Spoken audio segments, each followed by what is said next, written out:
एक बार की बात है, एक छोटी सी कॉलोनी में एक लड़का रहता था जिसका नाम राहुल था। उसकी जिंदगी काफी नॉर्मल थी।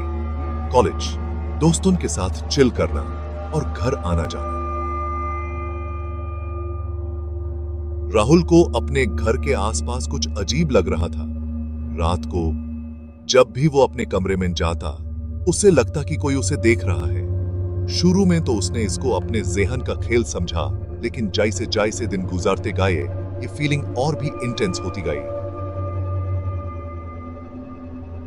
एक रात जब वो अपने कमरे में पढ़ा था, उसने अपनी विंडो के अंदर से कुछ हरकतें देखी। उसने सोचा कि शायद उसकी आंखों का धोखा होगा, लेकिन हरकतें लगातार बढ़ रही थी। थोड़ी देर बाद उसे लगने लगा कि कोई छुपकर उसकी विंडो के बाहर खड़ा है। उसने अपने आप को समझाने की कोशिश की, पर उसका दिल तेज धड़क रहा था। अगर आप सोच रहे हो कि ये सब बस इमेजिनेशन है, तो आप गलत हैं। उसने अपने आप को तसल्ली देने की कोशिश की, पर उसकी चिंता बढ़ रही थी। राहुल ने सोचा कि शायद कोई दोस्तों में से प्रैंक्स कर रहा होगा या फिर कोई मजाक कर रहा होगा, लेकिन उसके मन में एक अजीब सी बेचैनी थी। लेकिन जब उसने दरवाजा खोला और बाहर देखा, तो कोई नहीं था। उसने इधर उधर देखा, लेकिन सब कुछ खामोश और सुनसान था। वो हवा भी थोड़ी गर्मी थी, और उस रात की खामोशी में एक अजीब सी गुनगुनाहट थी। उसने सोचा कि शायद ये सब उसके मन का वहम है, और उसको लग रहा था कि कुछ तो गलत है। उसने अपने आप को संभलने की कोशिश की, पर उसकी बेचैनी बात रही थी। उस रात राहुल को नींद नहीं आई। अगले दिन राहुल अपने दोस्त रोहन के साथ बात कर रहा था और उसे अपने एक्सपीरियंसेस शेयर किए।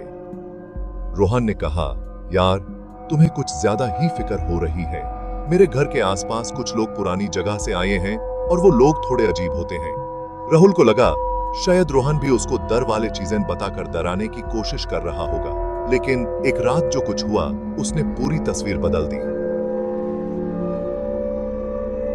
राहुल रात को देर तक अपने फोन में लगा था, अपने दोस्तों के साथ चैट कर रहा था और सोशल मीडिया स्क्रॉल कर रहा था। उसकी आंखें स्क्रीन पर चिपकी हुई थी और उसके दिमाग में हजारों ख्याल चल रहे थे। धीरे धीरे उसकी आंखें बोझिल होने लगी और नींद उस पर छा गई। उसका फोन उसके हाथ से गिर गया और वो गहरी नींद में डूब गया। अचानक उसको एक आवाज सुनाई देने लगी। यह आवाज इतनी हल्की थी कि पहले तो उसने सोचा कि शायद ये उसके दिमाग का वहम है। पहले वो सोचा कि शायद ये सपना है, लेकिन आवाज धीरे धीरे और तेज होने लगी। उसने अपने आप को समझाने की कोशिश की, लेकिन उसका मन घबरा गया। जब आवाज और तेज हो गई, तो उसका दिल जोर जोर से धड़कने लगा। उसने अपने आप को संभलने की कोशिश की, लेकिन डर उसके चेहरे पर साफ दिख रहा था। उसने ब्लैंकेट को जोर से पकड़ लिया और अपने आसपास देखा। आवाज काफी पास से आ रही थी, जैसे कोई उसके बिल्कुल करीब हो। आवाज काफी पास से आ रही थी, जैसे कोई धीरे से उसका नाम ले रहा हो। राहुल, राहुल। उसने अपने कान लगाए और ध्यान से सुनने लगा। जैसे ही उसने ध्यान से सुना, आवाज और भी साफ हो गई। राहुल, राहुल। ये आवाज इतनी रियल लग रही थी कि उसका दिल धड़क उठा। उसने अपनी आंखें खुलकर अपने कमरे की तरफ देखा, लेकिन सब कुछ नॉर्मल था। उसने सोचा शायद यह उसका वहम है। कमरा बिल्कुल वैसा ही था जैसे हमेशा होता है। कोई भी चीज अपनी जगह से हिली नहीं थी। सब कुछ बिल्कुल ठीक था। उसने फोन उठाया और अपने दोस्तों को मैसेज किया, कुछ अजीब हो रहा है, मुझे कुछ समझ नहीं आ रहा। उसने सोचा शायद दोस्तों से बात करके उसका मन हल्का हो जाएगा, लेकिन दोस्तों के जवाब ने उसको और भी परेशान कर दिया। सबने उसका मजाक उड़ाया और कहा कि वो बस डर के मारे कुछ सोच रहा है। तभी एक और चीज हुई। उसने अपने बेड के नीचे से कुछ हिलने की आवाज सुनी। उसका दिल एक बार फिर से तेज धड़कने लगा। उसके बेड के नीचे से एक चींटी काफी देर से छुपने की कोशिश कर रही थी। उसने सोचा शायद ये चींटी ही आवाज कर रही थी। राहुल ने अपना दिमाग थोड़ा शांत किया और सोचा शायद कोई छोटी चीज हो सकती है, या फिर बस उसका दिमाग हिल गया है। उसने अपने आप को समझाने की कोशिश की। उसने सोचा शायद ये बस एक छोटी सी चींटी है, जो बेड के नीचे छुप रही है। लेकिन उसका मन अब भी घबरा रहा था, उसका दिमाग अब भी उलझन में था। उसने सोचा शायद ये सब उसके दिमाग का खेल है, लेकिन उसका दिल अब भी तेज धड़क रहा था। लेकिन जब वो बेड के नीचे झुका और चींटी देखने लगा तो उसकी सांस रुकी गई। वहां कुछ और था। उसने अपनी आंखें और भी जोर से खोलकर देखा। उसकी सांस रुकी गई। वहां कुछ और था, कुछ काफी ज्यादा पुराना, खतरनाक और दिखने में बिल्कुल अजीब। उसने सोचा ये क्या हो सकता है। ये चीज इतनी पुरानी और अजीब थी कि उसका दिल धक से रह गया। उसने सोचा ये क्या हो सकता है। उसने अपने आप को संभलने की कोशिश की। कुछ देर तक वो चुप रहा। अपने दिमाग में हजारों ख्याल चल रहे थे। उसने सोचा ये क्या हो सकता है। उसने अपने आप को संभलने की कोशिश की और फिर अपने अंदर से एक आवाज सुनी जो बिल्कुल रियल लग रही थी। ये आवाज इतनी साफ थी कि उसका दिल धक से रह गया। उसने सोचा ये आवाज कहां से आ रही है। ये आवाज इतनी रियल थी कि उसका दिल धक से रह गया। उसने सोचा ये क्या हो सकता है। राहुल, ये रात तुम्हारी आखिरी हो सकती है। ये आवाज इतनी डरावनी थी कि उसका दिल धक से रह गया। उसने सोचा ये क्या हो सकता है। उसने डर से अपनी आंखें बंद कर ली और अपने आप को संभलते हुए बेड से नीचे देखा। वहां कुछ नहीं था। उसने सोचा ये सब क्या हो रहा है। उसने अपने आप को संभलते हुए बेड से नीचे देखा। वहां कुछ नहीं था। उसने सोचा ये सब क्या हो रहा है। उसका दिल अब भी तेज धड़क रहा था। उसने अपने दोस्तों को फोन किया, लेकिन सब ने उसका मजाक उड़ा दिया। उसने सोचा शायद ये सब उसके दिमाग का खेल है, लेकिन सब ने उसका मजाक उड़ा दिया। सोचा कि वो डर के मारे कुछ सोच रहा है। उसने सोचा शायद ये सब उसके दिमाग का खेल है। उसने सोचा शायद ये सब उसके दिमाग का खेल है, लेकिन उसका दिल अब भी तेज धड़क रहा था। उसने सोचा ये सब क्या हो रहा है। तुम बेहतर थे। अगले दिन राहुल ने डिसाइड किया कि वो किसी भी हाथ से अपने घर का कुछ इन्वेस्टिगेशन करेगा। उसने सोचा कि अगर कुछ छुपा हुआ है तो उसे ढूंढ निकलना जरूरी है। हर कोने में, हर छुपने की जगह में उसने अपनी तलाश शुरू की।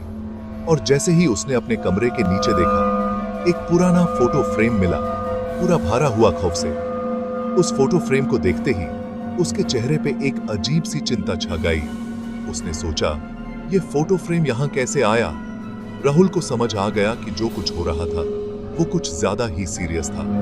उस फोटो फ्रेम में कुछ ऐसे राज छुपे थे जो उसके होश उड़ा देने के लिए काफी थे। उसने सोचा ये सब कुछ कैसे और क्यों हो रहा है। और जब उसने अपने आसपास के लोगों से पूछा तो उन्होंने बताया कि उनका घर किसी पुरानी जगह पे बना हुआ था, जहां पे पहले कुछ अजीब और डरावनी घटना हुई थी। लोगों ने कहा यह जगह पहले से ही अजीब थी, जहां पे पुराने जमाने में एक अजीब घटना हुई थी।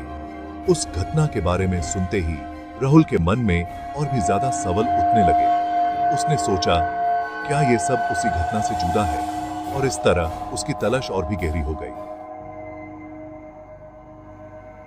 उस रात के बाद राहुल ने अपना घर छोड़ा, लेकिन उसके मन में कभी न जाने कौन सी छुपी हुई चीज रही। आज भी जब वो रात को सोचता है तो उससे वही आवाज सुनाई देती है, राहुल। और फिर उसके मन में वो आंखें घनती हैं जो कभी उसने बेड के नीचे देखी थी। लेकिन दोस्तों, राहुल की कहानी यहीं खत्म नहीं हुई। उस रात के बाद उसने अपने पुराने दोस्त समीर से बात की, जो एक पैरानॉर्मल इन्वेस्टिगेटर था। राहुल ने उसे सब कुछ बताया और दोनों ने उस घर की छानबीन करने का फैसला किया। एक रात जब सब कुछ शांत था, राहुल और समीर वापस उस घर गए। उन्होंने हर कोने को देखा, पर कुछ भी अजीब नहीं मिला। तभी समीर की नजर एक पुरानी डायरी पर पड़ी जो बेड के नीचे छिपी थी। उस डायरी में कुछ ऐसे राज थे जो उनकी जिंदगी हमेशा के लिए बदलने वाले थे। डायरी के पन्ने पलटते ही उन्हें पता चला कि उस घर में पहले एक औरत रहती थी, मीरा, जिसे उसके पति ने मार डाला था। मीरा की आत्मा अभी भी वहां भटक रही थी, इंसाफ की तलाश में। राहुल को याद आया कि उसने बेड के नीचे वही आंखें देखी थीं जो डायरी में मीरा की तस्वीर से मिलती थीं।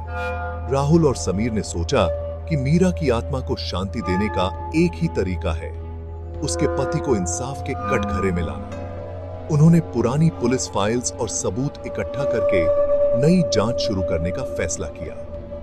राहुल के लिए ये एक नई शुरुआत थी। उसने अपने डर का सामना किया और मीरा की कहानी दुनिया के सामने लाने का संकल्प लिया। आखिरकार उसे समझ आ गया कि कभी-कभी डर के पीछे भी एक सच होता है जो हमें जानने की जरूरत है।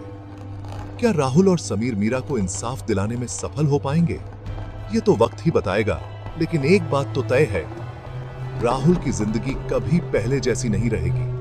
जैसे ही राहुल और समीर ने मीरा की दास्तां समझी, उन्होंने फटाफट फैसला किया कि वो उसके पति को कानून के शिकंजे में लाएंगे। पर यारों, कहानी में एक ट्विस्ट आने वाला था। जिस रात दोनों ने सारे सबूत इकट्ठे कर लिए, अचानक घर में कुछ अजीब होने लगा।